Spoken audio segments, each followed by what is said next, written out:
Welcome to another episode of Tree Service Marketing Profits Podcast. I'm your host, Wesley Smith with treeservicedigital.com. And we've got another podcast interview today with Renzo Aguilar up in the North Shore area in Illinois with his tree service business, Final Oaks Tree Service.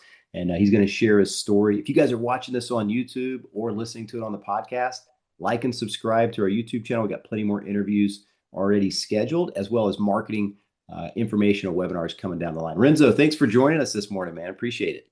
Hey, good morning, Wesley. How you doing? Doing great, man. Thanks for offering to share your expertise and kind of your experience in the tree service space. And I guess what we could do, kind of like we always do when we get started, is just ask, maybe how you got started in the tree service business, maybe when that was, and kind of how you got going with it. So the way I got started was back in 2000, mid of 2012. Just started working with an uncle of mine, and I fell in love with the new adventures and new task of a daily just on a daily base. You don't even have to hit the gym anymore. It's just working out every single day, just sweat and sweat and sweat, especially in those hot and humid days. So that's how you got started working for his company and Yeah, kind I of started working. learning the ropes and everything, right? Right. I mean, I just started there as a ground guy, and I was just even just driving, you just got to know how to even back up a chipper into a tight space. And yeah, I mean, it was a lot of fun. So he already had his own tree service business at that point. He had started about the time that I started with him, he had about a couple months into his business. He was already in the tree industry about 10 years. And then after that, we just kind of I went my way, and then I went to a different trade company. He got sick at that time, so then a couple of years down the road, then he just passed away, and then I worked for a couple of different companies. I learned the trades. I was always a driver for the crew leaders, and I was fortunate where I was just able to learn their techniques. I was always put with people that were been in the industry 15, 20 years. So that was my luck. I only worked for about 7 years in four different companies. And then 2019, that's when I finally took off on my own. Okay, so 2019. So take me back a little bit right before that. So you're working for your uncle, and sorry to hear about, his passing and everything Yeah, yeah. else. You're working for him, getting good knowledge, working for other tree service business owners that have got, maybe decades of experience. So you're learning behind the scenes, but are you kind of thinking in your head like, I think I want to do this on my own and start my own company coming down the road. I'm just not sure when, but I think I want to do that coming up. Yeah, so before I even took off, sorry, I jumped a little bit ahead of myself. And then when I was doing side work on the weekends for about 2 years. So from 2017, 2018, here and there on the weekends, I would get some help. Then that's when I finally took off on my own. I was like, it's now or never. And here I am now. That's awesome. Yeah, 6, 7 years afterwards, right? So, and time flies, man. Now, during that time, now you're in Illinois, so North Shore area. Right. Sure, it's pretty cold. It gets snowy. Tell us a little bit about maybe how you kind of bridge the gap from maybe after Christmas through, the holidays through maybe like spring to kind of get through that season. I heard you mention something about commercial snow blowing and plowing and things like that. Some of the things you're doing to kind of, do some work during those months. So obviously, I'm fortunate now that I run two crews now. Most of my guys are actually older than me. And so obviously, here in the winter, it tends to slow down. We usually close for 2 weeks, Christmas and New Year's. And then after, we do commercial snow plowing. So we do it's just all commercials, and it's you're running under a really tight schedule, because weather Mother Nature just comes out of nowhere, right? And but we are fortunate where we can keep our crews going, so they can have so they can maintain their families and stuff in the winter times. That's good. Yeah, yeah, no, that's great. And a lot of people too, sometimes later in the year, they'll offer a discount if they're really good customers. Will just wait until January or February to do the work. Some people push out work like that, or they've got contracts with, HOAs and municipalities where they can kind of stay busy and stay steady during that slow period too. Do you guys have any of that going on as well? So we have an HOA, where we take care of them as well for dormant pruning as well. And then our crews are either snow plowing, if not, they're out in salt runs. And then during the week, they're always working as well, just taking care of. And then just how you mentioned as well, we also have clients where we tend to push them after the holiday season, just so we can stay occupied as well. And we also start selling winter work in like late August, early September, so they can keep us occupied for the winter months. Because I know a lot of tree companies, they usually just shut down mid-December, and that's not the idea here. Yeah, exactly. Some people do. We've got clients all over the country and mostly, the southern half of the United States. It's just not that severe of a winter. So a lot of those guys just keep going. Some people want to pull back. Some people want to keep pushing forward as much as they were during the year. But yeah, up north, I mean, it gets to the point where it's hard to probably get your equipment around, when there's too much snow and ice on the ground. A lot of things, a lot of these topics that some of the newer tree business owners or people that are thinking about going out on their own are thinking about is, when you do first start your company, which you did, 7 years ago or so in 2019, when you started it, what were some of the ways that you were able to kind of get customers coming in quickly when you first started? Or did you already have kind of a name from the side work where you got a bunch of referrals, or how did that kind of work? So when I took off, obviously, just like a point blank, it's like, you take off and then you're like, now what, right? Yeah, you're like, But what next? Yeah.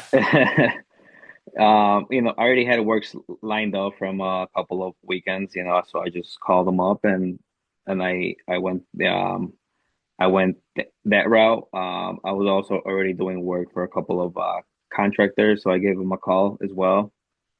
And then we just started like advertisement little by little. Obviously, we were on a tight budget, especially because I was new as like a full-time business owner. So obviously, I was taking all the calls on my lunch breaks. I was doing all the work, climbing and stuff like that.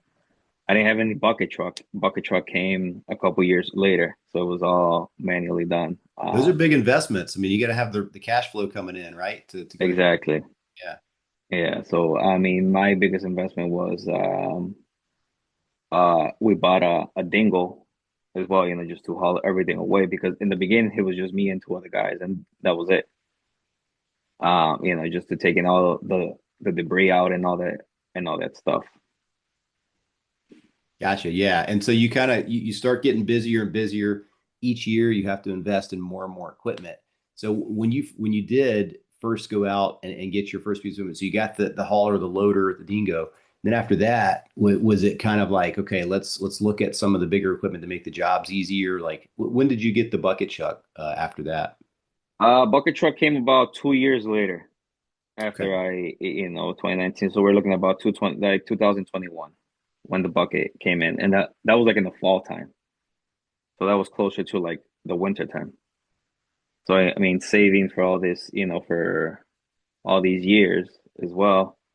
And then keep in mind that I was already married, so I already had a kid and everything. So I mean, it's hard. Yes, it can be done, but it gets a little bit more hectic, I would say. Well, and also it creates a huge pile of motivation for you too, right? So when you get married, Exactly. you have that first kid, it's like this reality check, like, man, I've got to kick it into high gear. Can't play around anymore. You know what I mean? This has got to work. So when you burn that bridge and you move forward with what you've got to make it work. There's no plan B. Right. I mean, so I had my first kid at 17 going on 18, and then from there, when I take off 2019, a couple months later, my wife is pregnant, fourth kid. So it's like, how to, how you said, it's just that motivation. Just got to keep it on high gear. But again, you still have to.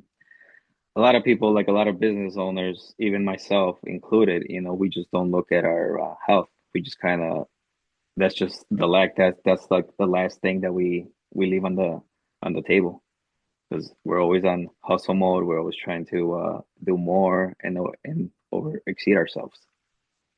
That's right. Yeah. I mean, you got to stay busy, and sometimes you overlook some of those important factors of like health and different things in your life because you got to make that work. Now let's start about, so you started right before the COVID outbreak, I guess, for lack of better words. And so the next year was COVID 2020.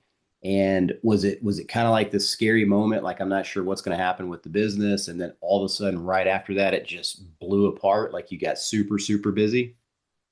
Yeah, I mean, so obviously, March March comes around, and then I had just bought a couple pieces of equipment, and man, some of them were just being financed, some of them were bought up front, but we still got these loans, and then we hear about COVID, nothing, it's down in China, and then a couple weeks later, just everything just shut down, closed, and we just thought it was just going to be like a temporary thing, maybe a couple weeks, a month, and that's it, right? And then, after time goes, it's like, now what, right? So then we just got lucky, more people were just being at home. They didn't have anywhere to go. They didn't have anywhere to spend their money, right? And then, but it also gave them time to look around their property and things that maybe they just put off to the side, or they just paid more attention to the little things. When you're trapped at your house, it's like you're being in jail. What do you do? Um, so we have a lot of people like that, and we actually have a lot of customers still now that just we have kept. Yeah, that's awesome. I mean, that's what was going on with our clients too. It's like right after COVID. I mean, even us, we were like, wow, what's going to happen, with the economy? Is this the apocalypse? Like, what's going on? And so then, everybody seemed to be busier than they've ever been that next 6 or 8 months after COVID. Like they're, scheduling out 2 months, 3 months. Everybody wanted to get home services done because, like you said, they're trapped in their house and they're staring at it every day. And these are some of the projects they probably had already been putting off for years just because they're busy. And now it's glaringly obvious that they need some trees trimmed or removed in their yard. So that's when everybody got super, super busy. Plus, people were getting like stimulus money and they had extra Right. money, to kind of spend. So that's kind of, so when you were going through that and it just broke wide open and you guys got super busy, and you mentioned too, you had just bought some equipment and you had some loans on that equipment. That's one of those decisions where, in your business, you're growing, you're starting to get steady work, and you've got to at some point bite that bullet and say, okay, this equipment's going to make us more efficient. We're going to make more money. We can do more jobs with this equipment.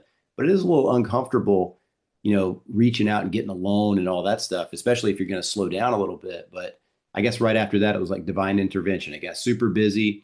You had these loans and the equipment was helping you do more work, right?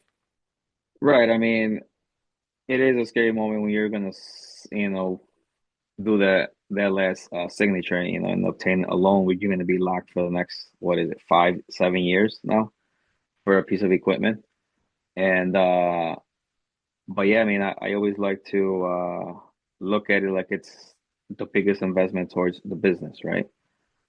Just look like a dingo, the guys are more happier, they get to go home, with a nice back. It's not like you're pulling everything, all these big logs with dolly carts.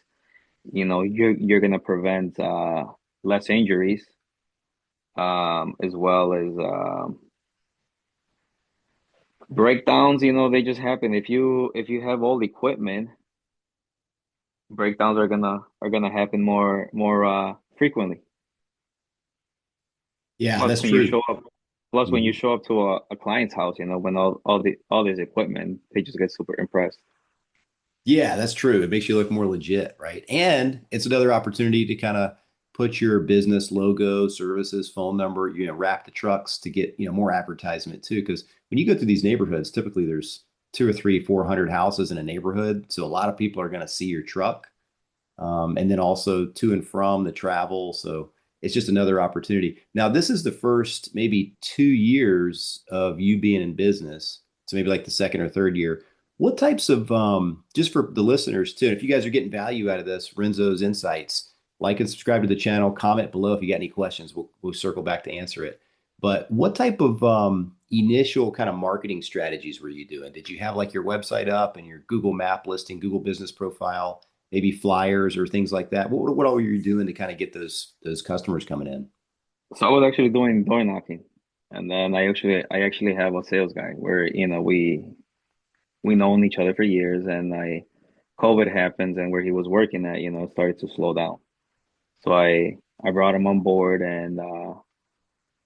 um and he's been here ever since. So it's either him or me door knocking in the beginning, throwing out flyers as well. We did a little bit of Yelp advertisement. I wasn't really thrilled about them. Nothing against them, right? But I was, just not my cup of tea there. And we had a website, but it wasn't that great, to be honest. It was just a website that wasn't secured. It was just, I mean, I didn't know much about all that stuff about advertisement. How I said, I was just new. I was just more into like doing the work until I finally, one of my good friends, and good mentors, he's like, you got to work on the business, not in the business, or else you're just not going to further. So, I mean, it did take me a while to do that. And we finally put up a website about 3 years ago, and we just started to do more advertisement, Facebook market. I mean, Facebook leads and stuff like that. We've been doing that stuff, and we just been trying to get more and more positive reviews from our clientele, so future customers can come in and see what we got to offer. That's great, man. That's kind of where everybody needs to start. The old saying is either, you have the time to do the marketing yourself, which is like door knocking, passing out flyers, putting on door hangers, calling or doing things like that, or you have the money where when you get plenty of cash flow coming in, you can spend the money on marketing where people find you and call you. So there's like two different, things there. When you're first getting started, you got to have that like guerrilla marketing approach where you're just going out telling everybody what you do, passing out flyers, knocking on doors. And then Right. you kind of slowly evolve into spending the money on advertising where it comes in, it's more steady, less effort, right? And that's kind of how everybody needs to kind of get started, I think, to bootstrap their company. Because otherwise, you don't want to bite off more than you can chew in the initial years of your business. Right. A lot of people don't like to spend the money on advertisement. They kind of just believe more like the old school or like, recommendations from other customers. But we know how that goes. It's not like it's like a 50-50 shot there. It's a roller coaster too. You may Yeah. get plenty of referrals, big jobs, and then all of a sudden it's flat for a month or two. And you don't want that in your business, especially if you have people, employees, and crews, right? Right. I mean, and then how I said, I mean, we run two crews, and actually we actually started to do plant healthcare last year, which PHC. And so we're trying to grow on that end as well. Um and then obviously as we tend to grow, it's more employees, more revenue too. So you got to find other ways to stand out from your competition. Yeah, So absolutely. it's like I tell my clients, I'm like they always ask, how's your pricing? I'm like, I'm not the cheapest, but I'm not the super expensive either. There's a lot of stuff that goes, a lot of payments and stuff that we got to do as well. Yeah. It's not Oh, like yeah. I'm Johnny in a pickup truck. Yeah, that's true. You can't be the cheapest one. You've got expenses to run a Right. good operation. I mean, that just kind of goes without saying. And then, but some people don't understand. They just want that lowest price. Now, take us back to, you've got the one crew going. You're Hmm. getting busier and busier, and a lot of people may be in that stage right now. And that stage, generally speaking, can be anywhere from 300K in revenue up to like 800K in revenue. We've talked to customers before that are doing $1 million a year in revenue with one big crew. Like they're just busy every single day doing the jobs every single day. But then eventually you're having to push work off too far in advance, and people don't want to wait a month or two for you guys to come out. So you may lose some of that business.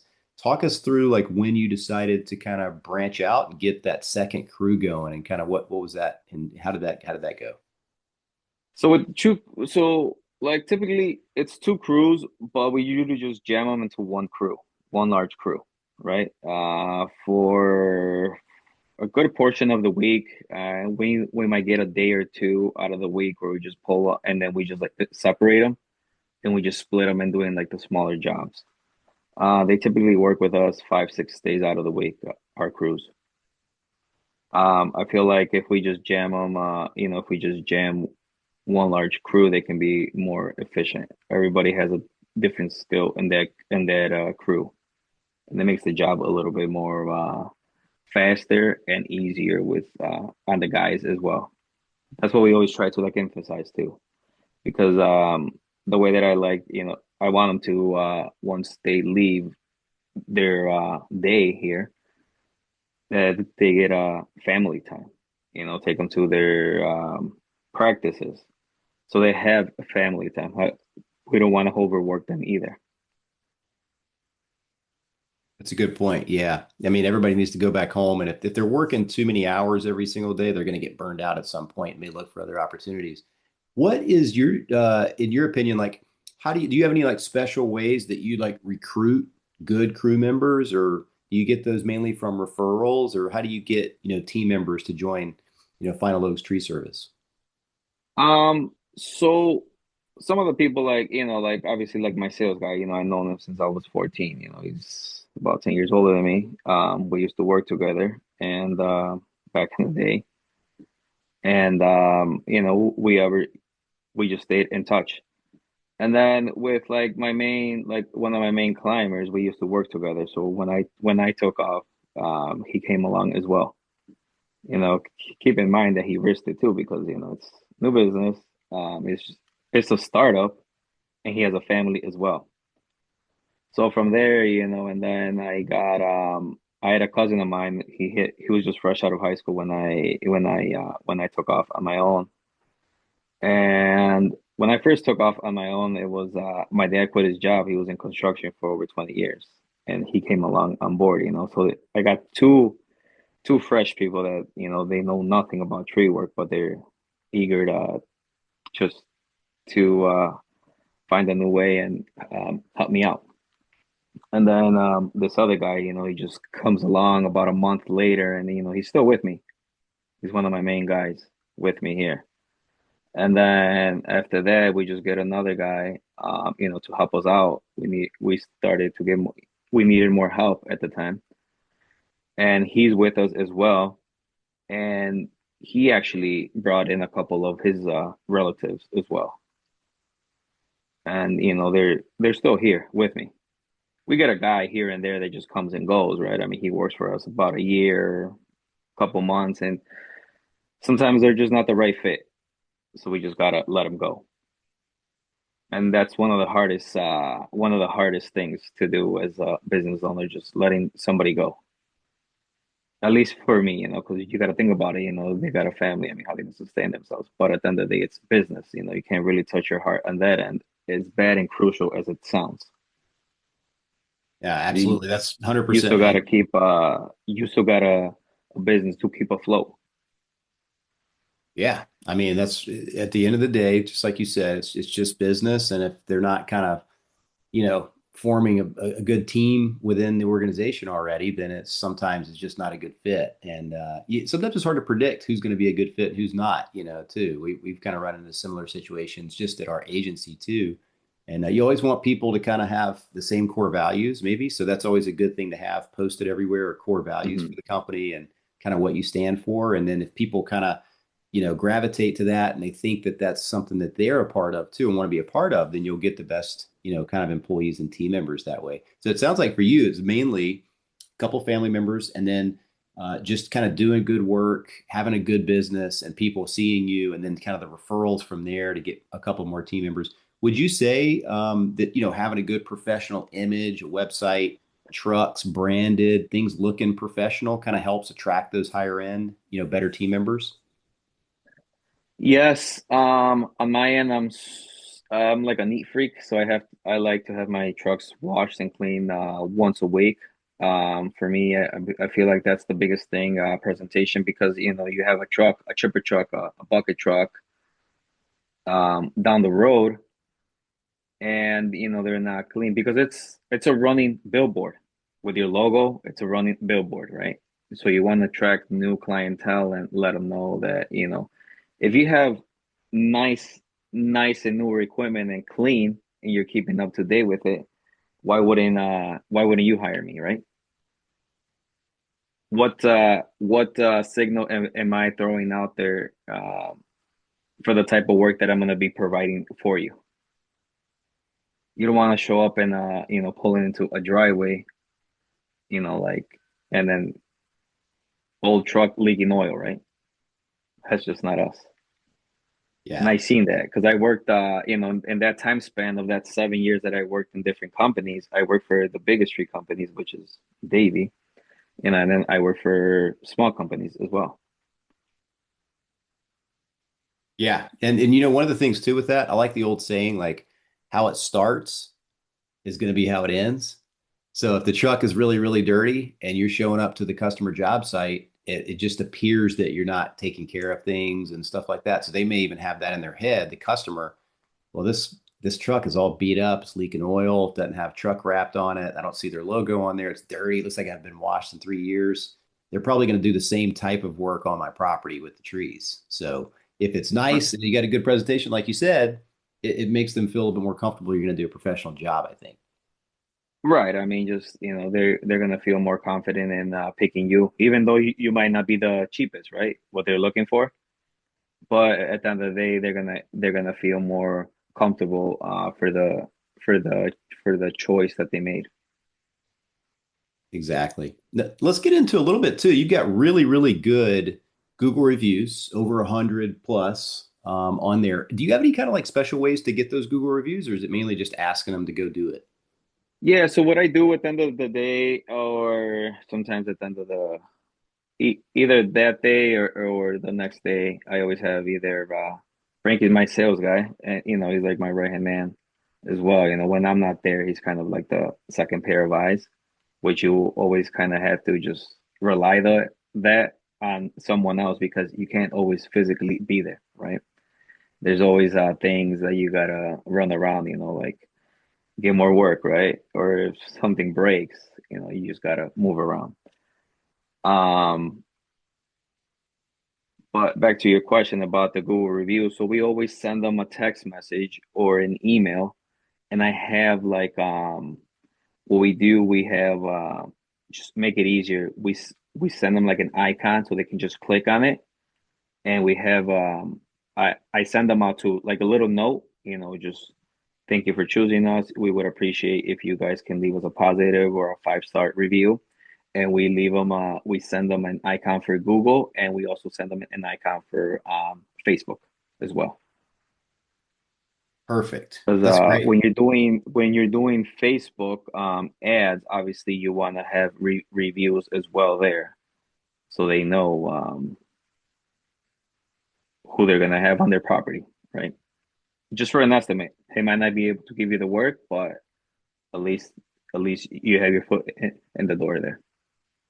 Yeah, that's huge too. And having the reviews on multiple platforms if you are running ads, that's a good tip.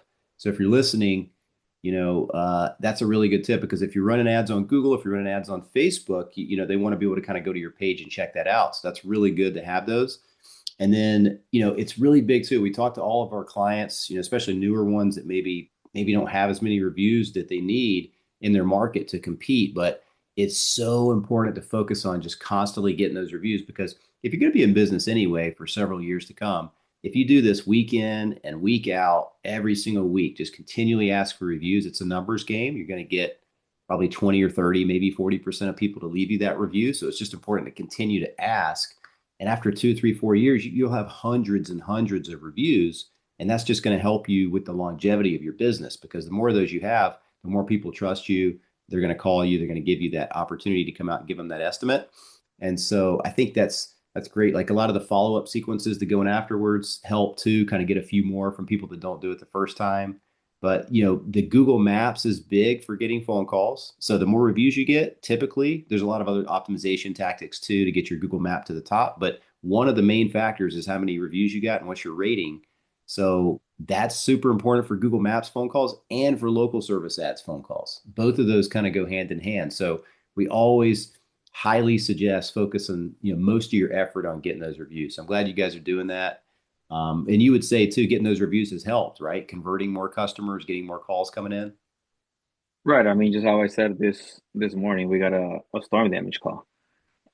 So right away you just peer on Google, use storm damage near me or tree removal near me, and we're usually up there. Obviously, there's other bigger tree companies out there, right, as well. But we appear there within the 3 or 5 list on Google, just That's huge. for and yeah, and not just for Lake Bluff area, Lake Bluff, Illinois, but like around the Lake County as well. Yeah. That's our county. Yeah. Yeah. The more eyes you get on your company, the better, the more people are going to call. And that's really what it's all about is just getting those calls. Because once you get the calls, of course, there's a lot of other things that go in Tactics. actually securing the job, but you got to get the calls coming in first initially. This is the main thing. And so Well, that's your foot in the door. yeah, exactly. And that gives you a chance to go shake hands and go talk to the homeowner. And then if you do a good Meet and job, greet. Yeah. you'll get a few more customers in the neighborhood too. And you Well, you talked about the website, the Google Maps, and then doing some advertising and things. What all kind of are you doing for marketing now to continue to grow the company? Some people are in the same position. They're trying to grow, maybe get to that next level. Are you guys doing any other kind of marketing or advertising other than kind of the Google stuff? so what I do is also, obviously when we show up on a job site or something, we always, put a short video like every day or every other day on Instagram, and then that Instagram video pops up on Facebook, right? And then we just tag the town. And what I find that's really helpful on our end too, because obviously you're letting people or your viewers know that you're still out there working on a year base as well. And then on Instagram, but I haven't, I'm not sure if you know, I'm pretty sure you do, but like if you tag the town, there's viewers from that town can look at your story. And, that could be a potential customer, a potential sale, Absolutely. or that can be a talk with their, with a family relative. Hey, we saw so and so down the street. You might want to give them a call. hmm Yeah, it helps for sure. And what happens too is Google Business Profile, which is basically your Google Map listing. They about a year or two ago added that area to put in your social profile links, right? So you can put in your Right. Facebook Yeah. link, your Instagram link, and what they're doing is they're crawling those links periodically to see who's active on social media. And that also is part of the algorithm to kind of push up your map listing. So it's important that you're doing that, tagging those cities and towns. I think that's a great strategy. And it could be just as easy as like a quick video or like maybe 3 or 4 photos and then posting with, at that town. That's a good thing to do. And it takes relatively no time to do that, maybe a couple of minutes, right? Once you get good at posting it. So Yeah. Yeah. So I got before I was like, why even like bother, right, with all that stuff? Because I was just more like on focusing in the business, just working, and trying to perform and finish that project to either jump to the next one or, do our next move. But now, I've been working more on the business, which is, stuff like that. And my wife is the biggest one where she's just like pushing me, you gotta do this, you gotta do that. I'm like, took me a while though. Took me about 2 years to get into all that stuff. yeah, it's a learning curve. I mean, and all the platforms are a little different, so you got to kind of figure each one of them out. Well, cool, man. You shared a lot of great nuggets so far. Again, guys, if you're watching, like and subscribe to the channel. Leave us a comment, drop us a comment if you got any questions. But moving forward, so you got the two crews going. Sometimes one big crew, two crews if needed for smaller jobs, things like that. And kind of moving into 2026. What's on the horizon, man, for Final Oaks Tree Service? What are you guys looking to do next? We're just trying to grow as time goes. I really don't like to predict because obviously I believe that's in God's hands. What He's gonna throw, because he can just throw you a big curveball. So I don't like to predict when, in 2, 3 years, what we're thinking. Obviously we all want to grow, right? That's my biggest one. But yeah, we got a couple things down the road that we wanna get into. We do. I don't know if I told you in the beginning, but we also do land clearing as well. So that's one of my bigger price tags as well. That's just clearing up lots for new construction buildings or new homes that are gonna be built. That's great. Yeah. And moving into that, it's kind of a natural progression. We have a lot of clients that get into that too. A couple of them where that's a big, significant 50, 60 percent part of their revenue. And they're kind of just business sales in general. And so you get the equipment. Now you can do this for developments, like when new neighborhoods coming in, or you can go and clear somebody's acreage if they buy property. So that's kind of a natural progression there, which is awesome. You just got to have the equipment to do that side of the business too, And right? that's the hardest part, right? Mhm. Obtaining that equipment. So with me, I do I like to invest a lot in equipment. So I like to just kind of live kind of below my means just so we can get the business going and stuff. I like to that's I believe that's the biggest moneymaker, equipment. Uh, it just makes life so much easier, and less preventive damage to our guys. Uh, and how I just said in the beginning, where they can just get home and be happier too. That's our biggest thing. For our employees to feel happy here at Final Oaks. Yeah, and you just shared really, really important tip there. Living below your means. When you're first starting your business, and even once you get your business going, I mean, it's really important to continue to be profitable so you can continue to invest in that equipment that makes your job and makes your business grow, makes your job easier, makes your employees' jobs easier and more efficient. You get to jobs quicker, can get finished quicker, and it just makes everybody's life a lot better quality of life, I think, on the jobs and things like that. But if you're continuously spending too much money or your expenses are too high, then you can't really invest as much as you need to kind of continue to grow it. So it's kind of this thing like if you live below your means, continue to invest in the business, it'll grow faster and get to that level you want it to be faster. Has that kind of been your experience? Yeah, I mean, like I don't like to go with like flashy things. I don't like to be flashy. I don't like to have that nice trucks. It's obviously that's one of my biggest goals, right, down the road. But I rather just invest in the business and keep on growing, make us more efficient. That's great. Well, I tell you what, as we wrap up, a lot of people always looking for that one good tip or just anything they can take with them. And you've already shared a lot, man. So I appreciate your time so far. If a new business owner is just getting started or somebody who's kind of scaling their company at this point, like, do you have any kind of final words of wisdom or anything you can share with them to just help them kind of keep going and keep looking forward to grow their company? I mean, if you're already in the business, just keep on going. Just how I said myself is just living below my means, right? Even though I have my kids and everything, married man. But it sounds bad, but business is not for everybody. Some people like to go into business because they're gonna get a few bucks, but when they're in the business, they face with reality. It's not how they say it on social media with all these flashy things and flashy trucks, cars, and everything. Um, so I would, if you're thinking about it, I would really encourage for you to really think about it 2 or 3 times. That's my biggest thing. Yeah, make But if you're in sure it, just for you. just keep on going forward and wish you the best. Yeah, it's a 'Cause living, it's breathing a thing. it's a it's a rocky road. You can get these how you said, you get all these breakdowns and everything that just come up, things go south. When I had short story, I mean, I bought my house 3 years ago and I had everything just kind of broke down on me. And that was a hectic few months for me. I lived it, but it's just for something, for someone that is thinking about it or is freshly in the business, it's just something to really, really think about it and don't jump into like big huge payments because you can have some good couple months and then you can have some really bad months, or you can have some slow months like now.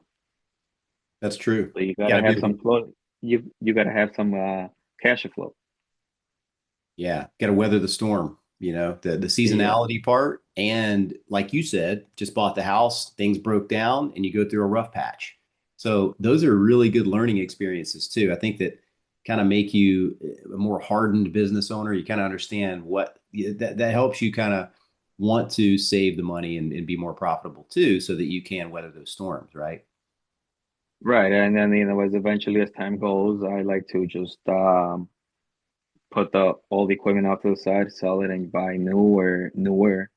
Sometimes you don't have the money to buy the latest gadget, but at least, a couple years old, and I go with it. It's also a tax write-off, right? Yeah, another benefit there. Well, awesome, man. Well, I Uh, know great things are in store for you, Renzo, and Final Oaks Tree Service. So I appreciate you sharing your wisdom with us today on the podcast. And again, guys, if you got any questions, shoot us a comment below. We'll answer it. And appreciate your time. And we'll see you guys on the next video. Thanks so much. Thank you. See you later.